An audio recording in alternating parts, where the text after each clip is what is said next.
to start, let's just make it clear, make a clear line. Like, let's draw the picture for folks. How do we get from the agreement Bruce Castor made with Bill Cosby that was not written down to what happened yesterday, where they overturned the conviction and let him out of prison? Well, first, Zerlina, I agree with you that this is an awful result for all the survivors out there of sexual assault, not just those who've been sexually assaulted by Bill Cosby, but all the others out there. It feels like a setback. But I hope that people will see this for what it is, which is a procedural problem in this case, not a judge disbelieving what the witnesses had to say. And so to answer your question, in 2005, Bruce Castor, who was at the time the prosecutor, assessed that the case was not one that he could win. Now, he based it on some notions that I think have been debunked, like the fact that the victim delayed in reporting by a year, that she continued to associate with Bill Cosby, who was obviously a rich and powerful and famous person, and some of those other tropes that we have since debunked, but made that decision that he didn't think he could prosecute the case. What he says now is that he issued a press release to say that he would not be prosecuting the case because he wanted to strip Bill Cosby of his Fifth Amendment rights against self-incrimination, because he was concerned that Bill Cosby would assert his Fifth Amendment rights to block his own testimony in the civil case that was brought by the victim. And so he believed he was helping her by making this statement. Now, I think he overreached by going out of his lane. And what the court held yesterday is that not only he, but even his successors at that prosecutor's office were bound by that promise, because Bill Cosby acted in reliance on that promise and did testify at that deposition and did ultimately pay $3 million as a settlement for that case. It's unfair to do what the court called a bait and switch, to make a promise and then to withdraw that promise. And so the promise is enforceable, and he cannot be charged criminally for that crime by that prosecutor's office. So all of that is absolutely understandable, and I agree with you. Even though I have a personal stake in this, I'm a survivor, I'm very upset about this case personally. But I understand the law and I understand the Constitution. So everyone deserves the right, their Fifth Amendment protection. So I understand why the judges on the Supreme Court made this decision. However, the reason why we were reliant upon this one case in Pennsylvania is because there are statutes of limitations on sexual assault cases, depending upon which jurisdiction you're in.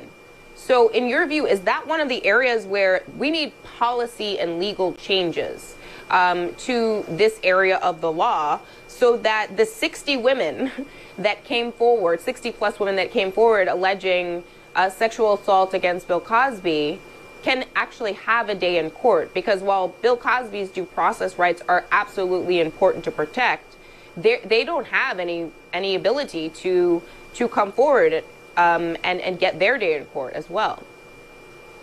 I agree with you, Zerlina. I think this is a really important policy change, and I think it's one of those things that when you have more representation in legislatures of women, you might see these kinds of things becoming priorities.